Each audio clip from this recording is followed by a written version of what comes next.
ወልድኪ ነፍሳተ ሶባራየኪ በእሳተ ኩነኔ ዘሃሙ ማርያም ትብሊ በንቲ አዎሙ። ግባቸው ምንድነው ካልን እንግዲህ ዶክመንታቸው ላይ የገለጹት ግብ እንደው ምንም ስላልዋሹ እኔ በጣም አመስግኛቸዋለሁ። ዋና ግባቸው ሁሉንም ጠቅልለው በሐሳዊው መሲህ ስር ማስገባት ነው። ኪንግ ዴስፖት ኦፍ ብለድ ኦፍ ዛዮን ብለው ነው የጠሩት። የሚገርማችሁ ነገር ዶክመንታቸው ላይ ከጽዮን የተቀዳ ደም ያለው የዳዊት ዘር የሆነ ጽዮናዊ አምባገነን ንጉስ። በእርግጥ እነሱ የዳዊት ዘር ሲሉ ከይሁዳ ነገድ ማለታቸው ነው፣ ግን ትንቢቶች የሚያመለክቱት ከዳን ነገድ እንደሚወለድ ነው ሐሳዊ መሲህ። ዞሮ ዞሮ እነሱ ያው እንግዲህ መዋሸት ልማዳቸው ነው፣ ራሳቸውን ሰቅሎ ማውራት ልማዳቸው ነው። አይሁድ ነን ብለው ዋሽተዋል። ከአይሁዶች ወገንም ጽንፈኞች አባላት አግኝተው ሊሆን ይችላል። ዞሮ ዞሮ ግን ስለ ሐሳዊ መሲህ ነው እያወሩ ያለውና ይሄ የጽዮን ንጉስ የምንለውን የመጨረሻውን ኪንግ ዴስፖት እጅግ አምባገነን ስልጣኑ ገደብ የሌለው አንድ የዓለም መሪ በሱ እጅ ስር ሁሉም ነገር ጠቅልሎ ለማስገባት ነው ዓላማችን ብለው ልጭ አድርገው ጽፈውታል። ያንን እንግዲህ በክርስቶስ አምሳል የእሱን ማዕረግ ወስዶ ሊሾም የሚፈልግ የእሱን ስም የያዘ ሐሰተኛ ክርስቶስ እሱን ለማንገስ ነው ማለት ነው። ይሄ ሁሉ ሩጫ የሚመጣው ሐሳዊ መሲህ ከዳን ነገድ ከ12 የእስራኤል ነገዶች መካከል ከዳን ነገድ እንደሚወለድ ነው የሚታወቀው። ይህ ንጉስ ይላሉ ከአውሮፓ ዘውዱን ተቀብሎ በእስራኤል ይነግሳል ይላሉ። ይህንን ነው የምዕራቡ ዓለም ፕሮቴስታንቶችና አይሁዶች ተባብረው ሊያነግሱት የሚፈልጉት። ሐሰተኛው ክርስቶስ እነሱ ኢየሱስ የሚሉት የእውነተኛው ኢየሱስ ሞክሼ ማለት ነው። ይመጣል የተባለው የአይሁዶቹ መሲህ ለዓለም ሕዝብ እንደ አባት ይሆናል ይላሉ። በየዕለቱ ስለማናቸውም የኑሯቸው ዘርፍ የዓለም ሕዝቦች ማለት ነው ከአንድ መድረክ ላይ ሆኖ በመላው ዓለም በተመሳሳይ ሰዓት እየተሰራጨ ላይቭ ትራንስሚሽን ማለታቸው ይመስለኛል በዝርዝር ንግግር ያደርጋል። በየጊዜው ከእርሱ በቀር ሌላ የሚያዩትም የሚሰሙትም አይኖርም። የዓለም ህዝቦች ፍጹም ይንበረከኩለታል፣ ፍጹም ይወዱታል፣ በሁሉም ነገር በእርሱ እይታ ላይ ጥገኛ ይሆናሉ ይላሉ። ግሎባሉ ቆየ የወደቁት መላእክት አሰራር ስር ከወደቀ። ስለዚህ እውነተኛውን ንጉሠ ጽዮንን ይተውና ወደ ሐሰተኛው ንጉሠ ጽዮን ወደ እነሱ ስርዓት ወደ ሐሳዊው መሲህ ስርዓት ይገባላቸዋል ማለት ነው። እና ሌሎችም ሎካል የሆኑ የጎሳ መሪዎችን በሉት በሌሎች አፍሪካ ሀገራት ወይም በሌሎች ታዳጊ ሀገራት ያሉ ኦቶሪቲዎች ተዳክመው ወደ ሐሳዊው መሲህ እንዲመጡ ያንን ነው የሚፈልጉት። እና ይሄ እንግዲህ የመጨረሻው ግብ ነው። ያ ነው። ሁለት መንገድ ብቻ ነው ያለው። ወይ ክርስቶስ ይነግስበታል አንድን ሀገር፣ አንድን ህዝብ፣ አንድን ግለሰብ፣ ወይ ሐሳዊው መሲህ ይነግስበታል። ከሁለት አንዱ፣ ሌላ ነገር የለም። እና የትኛውን ሊያነግሱብን እንደሚፈልጉ በግልጽ ነግረውናል ጽዮናውያኑ ማለት ነው። ወደዚያ ለመገስገስ በኢኮኖሚው ዘርፍ ምንድነው ሊሰሩ ያሰቡት ወይም የገለጹት? የዓለም ሀብት በሙሉ ተጠቅልሎ ወደ እነሱ እጅ እንዲገባ ይፈልጋሉ። ያ ማለት ምንድነው? ለምሳሌ የዓለም ሀብት በሙሉ ተጠቅልሎ እነሱ ያሉት እንግዲህ እንግሊዝ ውስጥ ወይ አውሮፓ ውስጥ ወይ አሜሪካ ውስጥ ከሆነ ተጠቅልሎ መሬቱም ሪሶርሱም ምኑም አሜሪካ ይሄዳል በአካል ማለት አይደለም። ግን እዛው ባለበት ሆኖ እነሱ በዘረጉትና ለእነርሱ ብቻ ታዛዥ በሆነ የእዝ ሰንሰለት ተጠፍንጎ ይታሰራል ማለት ነው። ማሰር የሚለውን ቃል ራሱ ራሳቸው በዶክመንት ውስጥ ተጠቅመውታል። በደንብ ተብትቦ ማሰር። በዚህ መልክ የሚፈልጉትን ነገር በሙሉ በአንድ ሱፐር ገቨርንመንት በአንድ መሪ እግር ስር በሐሳዊ መሲህ ስር ማስቀመጥ ይችላሉ ማለት ነው። ይህ እንዲሆን እንግዲህ ቀጣዩ ግብ ምንድን ነው? አብዛኛው የዓለማችን ህዝብ እነርሱ ካሉባቸው ሀገራት ውጭ ያለውን ማለት እነሱ የሚፈልጓቸው መናገሻ ቦታዎች አሏቸው። እነ እንግሊዝ፣ እነ ኒውዮርክ፣ እነ ዋሽንግተን ዲሲ፣ እነ ስዊዘርላንድ ይመስሉኛል። እንግዲህ ሌላ ማን አለ? እነዚህ ዋና ዋና የራሳቸው መቀመጫ የሆኑ ሀገራትና ህዝቦችን ትተው ሌላው ግን በጠቅላላ ማለትም ጎይም ስቴት የሚሏቸው በሙሉ ውስጥ ያለው ህዝብ መደህየት አለበት የሚል ግብ አላቸው። ቅስሙ መሰበር አለበት። የዕለት እንጀራውን ፍለጋ ወደ እነርሱ የሚያማትርና ሙሉ ለሙሉ እግራቸው ስር የወደቀ መሆን አለበት። ይህን ግልጽ አድርገው ጽፈዋል ደጋግመው። ያው ከዕለት ገቢው በቀር ከዕለት ጉርሱ በቀር ሌላ ሀብት፣ ርስት፣ ጉል፣ ተቀማጭ የሚባል ነገር የሌለው ጭሰኛ ወዛደር እንደዛ እንዲሆን ነው የሚፈልጉ። ዓለም ሰላም አድራለች ብለን አይናችንን እያሻሸን ከእንቅልፋችን ስንነቃም ለረጅም ጊዜ በስጋት ሲጠበቅ ከነበረው ጦርነት መጀመር ጋር ተነሳን። ጦርነቱ የዓለምን አቅጣጫና የኃይል አሰላለፉን ከሚወስኑት መካከል አንዱ ነው ተብሎ ይጠበቃል። ለዘመቻው እንዳንበሳ የሆነ ህዝብ የሚል መጠሪያ ሰጥቻለሁ ያለችው እስራኤል ከኢራን ሊሰነዘር የሚችልን የኒውክለርና የሚሳኤል ጥቃቶችን አስቀድመው እንዲመክኑ ለማድረግ የታለመ ለቀናት የሚቆይ የተጠናከረ የጦር ዘመቻም በእስራኤል ተጀምሯል። በዚህም እስካሁን በትንሹ ከ200 በላይ የእስራኤል ተዋጊ የጦር ጀቶች ተሳትፈዋል። የእስራኤል ኃያል ክንድ የኢራንን ኒውክለር ማብላዮች፣ ቁልፍ ወታደሮችና የደህንነት አዛዦች፣ የኒውክለር ሳይንቲስቶች እንዲሁም የተመረጡ ወታደራዊ ተቋማትን ማደባየቱን አጠናክሮ ቀጥሏል። እርምጃው በተመረጡ 100 ጣቢያዎች ላይ 300 ቦምቦች በመጣልም ተጧጡፏል። በኢራን ሰዓት አቆጣጠር 3 ሰዓት ከ00 ኤኤም የኢራን ዋና ከተማም ቴህራንን ያናወጡ ፍንዳታዎች ተደመጡ። ይህም በኢራን ሕዝብ ላይ ከፍተኛ ድንጋጤና መረበሽን አስከትሏል። በተወሰደው ጠብሰቅ ያለ ምትም ግማሽ ደርዘን የኢራን ታዋቂ ሳይንቲስቶች መገደላቸውን የኢራን መንግስት አስታውቋል። ከዚሁ መሳለመሳም ጀነራል ሁሴን ሳላሚም የኢራን እስላማዊ ዘብ ዋና አዛዥ ሜጀር ጀነራል መሐመድ ሁሴን ባጌሪም ከፍተኛ የውጊያ መሐንዲስና ሰላይ ከ2016 ጀምሮም ታላቁ ወታደራዊ ሹም ሜጀር ጀነራል ጎሃላም አሊ ረሺድ፣ የማዕከላዊ እዝ ዋና አዛዥ አሊ ሻምካኒም፣ የብሔራዊ ደህንነት አማካሪ ፈሬዶን አምባሲ፣ የአቶሚክ ኢንጂነር ዋና ባለስልጣን መገደላቸው ተረጋግጧል። የኢራን አመራሮች አሜሪካ በጉዳዩ ተሳትፋለች የሚል ወቀሳ እየሰነዘሩ ቢሆንም አሜሪካ እርምጃውን በተናጠል በእስራኤል የተፈጸመ ነው እንጂ በእኔ እውቅና አይደለም በማለት አስተባብላለች። የጦርነቱ ዋና መንስኤ የሆነው የኒኩለር ቦምብ ሲሆን በዚህም ዙሪያ ኢራን ኒኩለርን የማበለጽገው ለሰላማዊ የኃይል ምንጭ ለመጠቀም ነው ስትል፣ በአንጻሩ እስራኤል፣ አሜሪካና የአካባቢው የአረብ ሀገራት ይህንን አባባሏን አልተቀበሉም። የአካባቢውና የዓለም ስጋት ናት ሲሉም ኢራንን ኮንነዋታል። የእስራኤሉ ጠቅላይ ሚኒስትር ቤንያሚን ኔታንያሁ እርምጃውን አስከትሎ በሰጡት መግለጫም ኢራን ኒውክለርና አውዳሚ ሚሳኤሎችን የማምረት አቅሟ ሽባ እስከሚሆን ድረስ ድብደባው ይቀጥላል ሲሉም፣ እስራኤልም ቁርጠኝነቷ እስከ ጥግ ነው ሲሉም ተደምጠዋል። በማከልም ለኢራን ህዝብ ባስተላለፉት መልእክት ጀግኖች የኢራን ህዝብ ለ46 ዓመታት በበትረ ስልጣኑ በአምባገነንነት ተቆጣጥሮ ላያችሁ ላይ የተገሸረው የፋሺስት ስብስብ የመውደቂያው ቋፍ ላይ ነው ሲሉም ተደምጠዋል። ይህ ጥልማሞታዊ ግርዶሽ ተወግዶ በፍቅር እንደምንኖር እምነቴ ጸና ነው ሲሉ እኚህ ጠቅላይ ሚኒስትር ለኢራናውያን መልእክታቸውን አጋርተዋል። ኢራን በፊናዋ ያጸፋ ምላሽ እንሰጣለን ከሚል ዛቻ አንስቶም የድሮን ተደጋጋሚ ሙከራዎችን እያደረገች ትገኛለች። የእስራኤል ቻናል 13 ስለ ባለስልጣናት እንደዘገበው ታላቋ ቴል አቪቭ ክልል ከዚህ በፊት ታይቶ የማይታወቅ ውድመት ገጥሟታል እየተባለም ይገኛል። እስራኤልም ድሮኖችን የማምከን ልምዷን ተጠቅማም የመከላከልና የማጥቃት ስትራቴጂዋን እየተገበረች ትገኛለች። ሁነቶቹ ወትሮንም ቢሆን የዓለም ትኩረት እንደመሆናቸው መጠን በመላው ዓለም እውቅና ባላቸው ሚዲያዎች እየተቀባበሉትና እየዘገቡትም ይገኛሉ።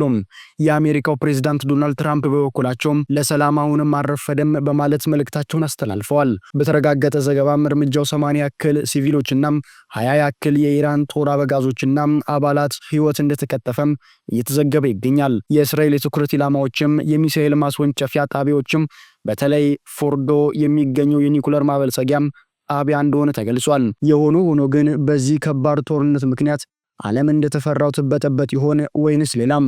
ሁሉንም በጊዜ ሂደቶች ውስጥ የምናየው ይሆናል።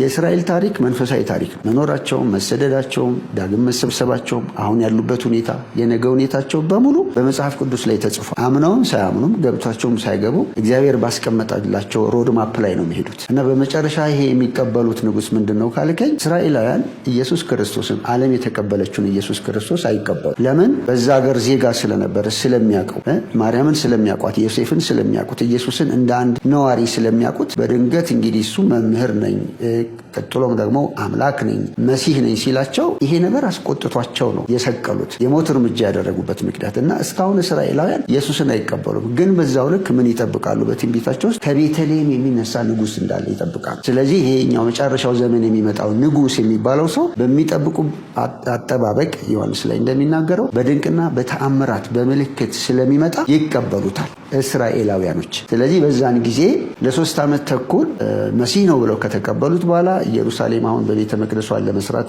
ባለ ሚዲያ እንደምንሰማው ጫፍ ላይ ደርሳለች። ስርዓቱ አልቋል። ውስጥ የሚደረጉት መንፈሳዊ ስርዓቶች አልቀዋል። የኮንስትራክሽን እንትኑ አልቋል። አሁን የቀራቸው አንድ ነገር በኢየሩሳሌም መስጊድ አፍርሰው ቤተ መቅደሱ የሰለሞን ቤተ መቅደስ እዛ ቦታ ላይ የሚገባው ይሄ የሚቀመጠው ሰው አንደኛ የሀገራቸው ጠቅላይ ሚኒስተር ነው እንግዲህ በሰውኛ በእኛ አነጋገር፣ ሁለተኛ መንፈሳዊ መሪ ነው። ሀገራት እንደ ኳስ ጨዋታ በአውዳሚ መሳሪያ እየተጫወቱ ይገኛሉ። ዓለማችን እረፍት አልባ ሆናለች። የጦርነትን ወሬ ሳንሰማ ያለፍንበት አንድም ዘመን የለም። ጦርነት በዓለማችን ላይ አስፈላጊ ነገር ነው እየተባለም ይገኛል። በሚያስገርም ሁኔታ ጦርነት ለዓለማችን ጠቃሚ እንደሆነ የሚያሳዩ ጥናቶችም እየወጡ ይገኛሉ። ቆይ አንዴ ዓለማችን በድንገት ሙሉ በሙሉ ሰላማዊ ብትሆን ከጥግ እስከ ጥግ ከአፍሪካ እስከ እስያ ከአውሮፓ እስከ ደቡብ አሜሪካና ሰሜን አሜሪካ ድረስ ሙሉ በሙሉ ጸጥ ረጭ ያለ ሰላም ቢነግስ የጦር መሳሪያ ሽያጭ ቢቆም የጦርነት ላንቃ ቢዘጋ እንዲሁም ሀገራት ጦርነት ብቻ ሳይሆን እርስ በርስ መፈራራታቸውን ጭምር ቢያቆሙ በዓለም ላይ ምን ሊከሰት ይችላል? ማንኛውም ጤነኛ ሰው እንደሚያስበው ጦርነትን ይጠላል። ጦርነት ቢቆም ሁሉ ነገር በዓለም ሰላም፣ እድገት፣ ብልጽግና ሁሉ ነገር በተለይ ለጦርነት የሚውለው ብር በሙሉ ለሰላም ቢውል እንደሚመጣ ያስባል። ከሰሞኑ ግን የስቶክሆልም ዓለም አቀፍ የሰላም ምርምር ተቋም ያወጣው መረጃ ግን ዋው የሚያስደነግጥና ጦርነት በእርግጥም ታስቦበት የሚደረግ ነገር ነው እንድንል አድርጎናልና ዛሬ በዚህ ቪዲዮ ይሄንን ልንገራችሁ። ሁላችሁም ቲክቶክን ፎሎ ማድረግ እንዳትረሱ።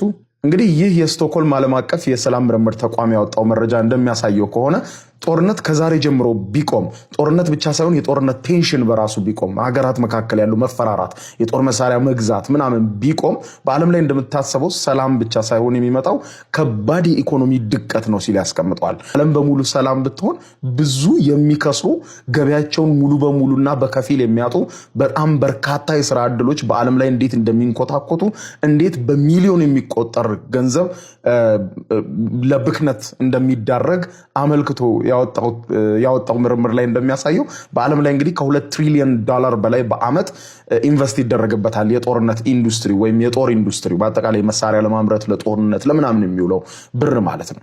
እንግዲህ ጦርነት ቢጠፋ የሚከስሩ ብሎ ያስቀመጣቸው ሀገራት ደግሞ ሁሉም ሀያላን የሚባሉና የሚፈሩ ሀገራት ናቸው። እነዚህ ሀገራት እንግዲህ ጦርነት እንዲቆም አይፈልጉም። እንዲቆም ብቻ አይደለም ጦርነት ቢቆም እንኳን ይሄ መፈራራት በሀገራት መካከል ያለ ቴንሽን እንዲቆም አይፈልጉም። ምክንያቱም በሁለት ሀገራት መካከል መፈራራት ካለ ሁለቱም መሳሪያ በመግዛት በመታጠቅ ሀያልን እያሉ ለጦርነት ሲዘጋጁ ይኖራሉ ማለት ነው። ስለዚህ ጦርነት እንኳን ቢቆም መፈራራቱ እንዲቆም እንደማይፈልጉ ነው ይህ ጥናት ላይ የሚያሳየው።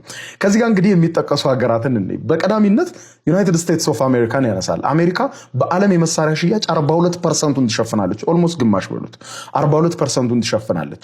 ስለዚህም እንግዲህ በዓለም ላይ ጦርነት ቢቆም ብቻ ሳይሆን መፈራራቱ ቢቆም የመሳሪያ ሽያጩ ቢቆም አሜሪካ ለጂዲፒዋ የምታስገባው እጅግ ከፍተኛ በቢሊዮን የሚቆጠር ማለት በመቶ ቢሊዮኖች የሚቆጠር ገንዘብ ኪሳራ ይደርስባታል በጂዲፒዋ ላይ ማለት ነው።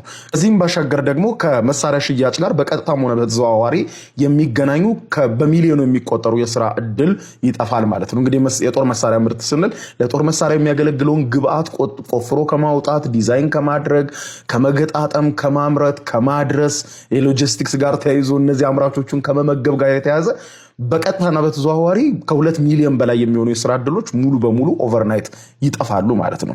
ከዚህ ጋር ተያይዞ እንግዲህ መጀመሪያ ተጎጂ ሀገር ብሎ ያስቀመጣት እንግዲህ ዩናይትድ ስቴትስ ኦፍ አሜሪካን ነው ማለት ነው። ሁለተኛው ተጎጂ ሀገር ሲል ያስቀመጣት ደግሞ ፈረንሳይን ሲሆን ፈረንሳይ እንግዲህ በዓለም የጦር መሳሪያ ሽያጭ 11%ን እንደምትይዝ ይገልጻል። በተለያዩ ኮንፍሊክቶች ውስጥ በቀጥታም ሆነ በተዘዋዋሪ መሳሪያዎችን በመሸጥ ትተዳደራለች ፈረንሳይ ማለት ነው። ስለዚህ ሰላም ቢሆን 11% የመሳሪያ ሽያጯ ይቆማል ማለት ነው በዓለም ላይ። ስለዚህ እንግዲህ እንደ ራፋኤል ያሉ በጣም ዘመናዊ ጀቶቿን በመሸጥ የምታገኘው ገቢ ሙሉ በሙሉ ይጠፋል። እንዲሁም በቀጥታም ሆነ በተዘዋዋሪ ከጦርነት ኢንዱስትሪ ጋር ግንኙነት ያላቸው ወደ 400,000 በላይ የሚሆኑ የሥራ ዕድሎች ኦቨርናይት ይጠፋሉ። ይህም ደግሞ እጅግ በጣም በርካታ ሰዎችን ከነዚህ ጋር የሚያያዙ በጣም በርካታ ሰዎችን ከስራ ውጪ ያደርጋቸዋል ማለት ነው። ይህም ደግሞ ልክ እንደ አሜሪካ ሁሉ በቀጥሎም ፈረንሳይ በኢኮኖሚዋ ላይ ከባድ ጉዳት ይደርስባታል ማለት ነው። ሌላኛዋ ሰላም ቢመጣ ከሳሪ ሀገር ሲል ያስቀመጣት ደግሞ ራሽያ ነው። እንግዲህ ዓለም በሙሉ ሰላም ቢሆን ራሽያ ሶስተኛ ከሳሪ ሀገር ትሆናለች ሲል ያስቀመጣት በዓለም የጦር መሳሪያ ሽያጭ ላይ ራሽያ 7.1% የጦር መሳሪያ ሽያጭ ታበረክታለች ማለት ነው። እንግዲህ ከዚህ ጋር ተያይዞ እንግዲህ ሰላም ቢመጣ የጦር መሳሪያ ሽያጭ ሙሉ በሙሉ ቢቆም በ100 ቢሊዮን የሚቆጠር ዶላር በአመት ከማግኘት ትቆማለች ማለት ነው ራሽያ። ከዚህም ባሻገር ደግሞ ከ2.5 እስከ 3 ሚሊዮን የሚጠጉ የራሽያ ዜጎች ደግሞ በቀጥታ ከጦር መሳሪያ ማምረት ጋር የተያያዙ በመሆናቸው እጅግ በጣም በርካታ ሰዎች ከስራ ውጪ ይሆናሉ ማለት ነው። በቀጥታም ሆነ በተዘዋዋሪ ከመሳሪያ ምርት ጋር የሚሰሩ ሰዎች ስራቸውን ስለሚያጡ በራሽያ ውስጥ ከፍተኛ የሆነ የኢኮኖሚ ድቀት ይከሰታል። ልክ እንደ ከላይ እንዳየናቸው እንደ ፈረንሳይ እንደ አሜሪካ ሁሉ ማለት ነው። አራተኛ ከሳሪነት የተቀመጠችው ቻይና ናት ማለት ነው። እንግዲህ ቻይና በዓለማችን ላይ 6.1% የሚሆን የጦር መሳሪያ በማቅረብ ከሽያጩ እንግዲህ አራተኛነት ትከተላለች ማለት ነው። እንግዲህ የጦር መሳሪያ መግዛቱም ሆነ መሸጡ በአጠቃላይ ኢንዱስትሪው ቀጥታ ቢቆም ወይ በጣም በርካቶቹ ማለትም ከ20 ሚሊዮን በላይ የሚሆኑ ቻይናውያን ሙሉ በሙሉ ኦቨርናይት ስራቸውን እንደሚያጡ ነው ይህ መረጃ የሚያሳየው ማለት ነው። ከዚህም ባሻገር ደግሞ ቻይና እንግዲህ ለኢኮኖሚያ የምታስገባውን በ100 ቢሊዮን የሚቆጠር ገንዘብ ታጣለች ማለት ነው። ሌላኛው በአምስተኛነት የተቀመጠችው ከሳሪ ሀገር ደግሞ ጀርመን ስትሆን ጀርመን በዓለም አቀፍ የጦር መሳሪያ ሽያጭ ላይ በ5.1% የሚሆነውን ታበረክታለች ማለት ነው። እንግዲህ በተመሳሳይ እሷም በጣም በርካታ ዜጎቿ ወደ 1 ሚሊዮን የሚጠጉ የጀርመን ዜጎች በዚሁ የጦር መሳሪያ ሽያጭ ጋር በቀጥታም ሆነ በተዘዋዋሪ የተገናኙ በመሆናቸው የጦር መሳሪያ ሽያጩም ሆነ ሰላም ኦቨርናይት ከመጣና የጦር መሳሪያ ሽያጭ ከቆመ በአምስተኛ ከሳሪ ሀገር የምትቀመጥ ሲሆን ለጂዲፒዋ የሚበረክተው ከፍተኛ የሆነ ገንዘብ ይቆማል ማለት ነው። እንግዲህ ይህ ሰላም ቢመጣና የጦር መሳሪያ ሽያጭ ቢቆም ደግሞ የሚመጣው ሌላኛው ነገር ከላይ የጠቀስኩላቸው 5 ሀገራት መክሰራቸው ብቻ አይደለም። የሚገርመው የዓለም የፖለቲካ ሚዛን ኮምፕሊትሊ ሙሉ በሙሉ የሚቀየር ይሆናል። ምክንያቱም ሀገራት በሚሸጧቸው የጦር መሳሪያዎች፣ በሚያመርቷቸው የጦር መሳሪያዎች፣ በሚታጠቋቸው የጦር መሳሪያዎች ነው ሀያልነታቸውን የሚገልጹት።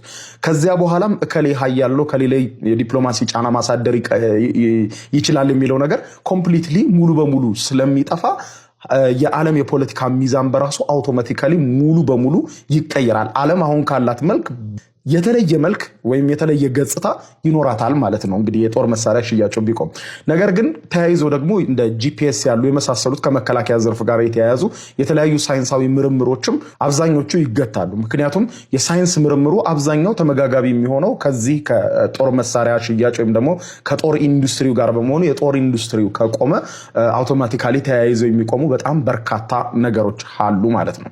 እንግዲህ ይህ ሁሉ ኪሳራ ይደርሳል። በጣም በርካታ ሰዎች ስራ ያጣሉ። በዚህ ውስጥ ግን ሞስት ከሳሪ የሚባሉት ትልልቅ ሀያላን ሀገራት ሰላም ቢመጣ በዓለም ላይ ሙሉ በሙሉ ከሳሪና ኢኮኖሚያቸው ደቆ ጫፍ ላይ የሚጠጉ ከመሆናቸውን ባሻገር ያላቸው ስም፣ ክብር፣ ተፈሪነት ሙሉ በሙሉ የሚቀር ይሆናል ማለት ነው። ስለዚህ እንግዲህ ይህንን ቁጥራዊ ዳታ ያየና ጥናቱንም በደንብ ላነበበው ሰው እውነት ጦርነት ይቀራል ወደፊት ወይስ ጦርነት የጦር መሳሪያ ሽያጩ በሀገራት መካከል ያለው መፈራራት ቴንሽኑ ታስቦበት ታቅዶበት የሚያደርጉት ነገር እንደሆነ በርግጥም አጠራጣሪ ሊሆን አይችልም። እስኪ እናንተ እንዴት አያችሁት? ኮመንት ላይ አስቀምጡልኝ።